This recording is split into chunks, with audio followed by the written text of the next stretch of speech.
ಪ್ರತಿ ವಾರ ನಮ್ಮ ಈ ಕಾರ್ಯಕ್ರಮದಲ್ಲಿ ನಿಮಗೆ ಅತ್ಯಮೂಲ್ಯವಾದಂತಹ ಸಲಹೆ ಸೂಚನೆಗಳನ್ನು ಕೊಡೋದಕ್ಕೆ ಅಂತಾರಾಷ್ಟ್ರೀಯ ಗರ್ಭಧಾರಣ ತಜ್ಞರಾದಂತಹ ಡಾಕ್ಟರ್ ಸಿ ಶರತ್ ಕುಮಾರ್ ಅವರು ಜಾಯಿನ್ ಆಗ್ತಾರೆ. ಕಾರ್ಯಕ್ರಮಕ್ಕೆ ಅವರನ್ನ ಸ್ವಾಗತ ಮಾಡ್ತಾ ಇದ್ದೀನಿ. ಡಾಕ್ಟರ್ ನಮಸ್ಕಾರ.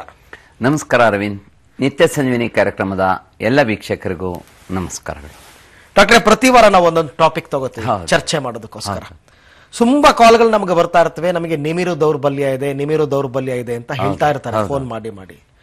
ಈ ಲೈಂಗಿಕ ಸೋಂಕುಗಳಿಂದ ಅಥವಾ ಲೈಂಗಿಕ ಕಾಯಿಲೆಗಳಿಂದನೂ ಕೂಡ ಈ ನಿಮಿರು ದೌರ್ಬಲ್ಯ ಆಗಬಹುದಾ ಅಂತ ಪ್ರಶ್ನೆ. ಖಂಡಿತ. ನೋಡಿ, ಈ ಸೋಂಕುಗಳು ಅದರಲ್ಲೂ ಸಹ ಲೈಂಗಿಕ ಸಂಪರ್ಕದಿಂದ ಬರತಕ್ಕಂತಹ ಕಾಯಿಲೆಗಳು ಸೆಕ್ಚುಲಿ ಟ್ರಾನ್ಸ್ಮಿಟೆಡ್ ಡಿಸೀಸಸ್ ಅಂತ ಅಂತೀವಿ. ಅವುಗಳಲ್ಲಿ ಸಿಫಿಲಿಸ್ ಆಗ್ಬೋದು, ಗೊನೋರಿಯಾ ಆಗ್ಬೋದು, ಟ್ರೈಕೋಮೊನಾಸಿಸ್ ಆಗ್ಬೋದು, ಅಥವಾ ಲಿಂಫೋ ಗ್ರ್ಯಾನ್ಯುಲೋಮಾ ವೆನೇರಿಯಂ ಆಗ್ಬೋದು, ಅಥವಾ ವಾಟ್ಸ್ ಆಗ್ಬೋದು. ಈ ರೀತಿಯ ಕಾಯಿಲೆಗಳು ಬಂದಾಗ ಏನಾಗುತ್ತೆ, ಈ ಜನನೇಂದ್ರಿಯದ ಮೇಲೆ ಹುಣ್ಣಾದಾಗ ನೋವಾಗುತ್ತೆ. ನೋವಾದ ತಕ್ಷಣ ಲೈಂಗಿಕಾಸಕ್ತಿ ಕಡಿಮೆ ಆಗೋಗುತ್ತೆ. ಯಾಕೆಂದ್ರೆ ಅದು ನಿಮಿರಿಕೆ ಉಂಟಾದಾಗ ನೋವಾಗುತ್ತೆ.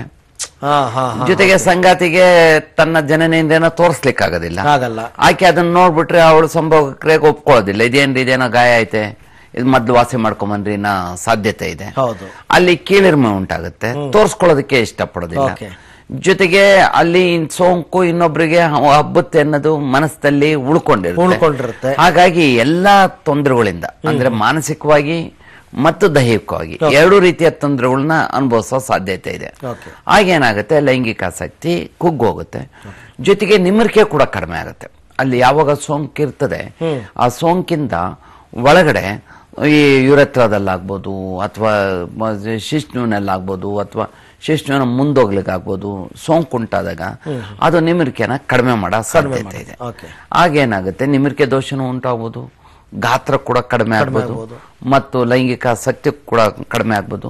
ಜೊತೆಗೆ ವೀರ್ಯಕ್ಕೆ ಏನಾದ್ರೂ ಒಳಗಡೆ ಏನಾದ್ರೂ ಇನ್ಫೆಕ್ಷನ್ ಹೋಗ್ಬಿಟ್ರೆ, ಅಂದ್ರೆ ಎಪಿಡಿಡಿಮಿಸ್ಗೆ ಅಥವಾ ಟೆಸ್ಟಿಸ್ಗೆ ಎಪಿಡಿಡಮ್ ಆರ್ಕೈಟಿಸ್ ಆದ್ರೆ, ಅಥವಾ ಪ್ರಾಸ್ಟೈಟಿಸ್ ಅಂತಂದ್ರೆ ಶುಕ್ಲ ಗ್ರಂಥಿಯ ಸೋಂಕಾದ್ರೆ, ಅಥವಾ ಸಮೆನಲ್ ವೆಸಿಕಲ್ಸ್ ಅಂದ್ರೆ ವೀರ್ಯ ಕೋಶಗಳಿಗೆ ಏನಾದ್ರು ಸೋಂಕು ಉಂಟಾದ್ರೆ ವೀರ್ಯೋತ್ಪಾದನೆ ಕಡಿಮೆ ಆಗೋಗುತ್ತೆ.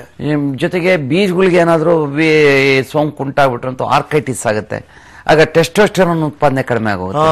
ಆಗ ನಿಮಿರಿಕೆನೆ ನಿಂತೋಗುತ್ತೆ. ಅದರಿಂದ ಯಾರಿಗೇ ಆಗ್ಲಿ ಈ ಲೈಂಗಿಕ ರೋಗಗಳು ಅಥವಾ ಲೈಂಗಿಕ ಕ್ರಿಯೆಯಿಂದ ಒಬ್ಬರಿಗೆ ಹಬ್ಬ ಅಂತಕ್ಕಂಥ STD ಸೆಕ್ಚುಲಿ ಟ್ರಾನ್ಸ್ಫರ್, ಅಥವಾ HIV, HVSAG, VDRLಗಳು ಇಂಥ ಸೋಂಕಿದ್ದಾಗ ಅವುಗಳನ್ನ ಸರಿಯಾದ ರೀತಿಯಲ್ಲಿ ಪತ್ತೆ ಹಚ್ಚಿ ಲ್ಯಾಬೊರೇಟರಿ ಪರೀಕ್ಷೆಗಳನ್ನ ಮಾಡಿಸ್ಕೊಂಡು ತಜ್ಞ ವೈದ್ಯರನ್ನ ಕಂಡು ಸಂಪೂರ್ಣ ಫುಲ್ ಕೋರ್ಸ್ ಆಫ್ ಟ್ರೀಟ್ಮೆಂಟ್ ತೆಗೆದುಕೊಳ್ಳದೆ ಹೋದ್ರೆ ಅದು ಸೋಂಕು ಒಂದಲ್ಲ ಒಂದು ದಿವಸ ಬೃಹದಾಕಾರವಾಗಿ ಬೆಳೆದು ಅದು ಅದರಿಂದ ನಿಮಿರಿಕೆ ದೋಷ ಆಗ್ಬಹುದು.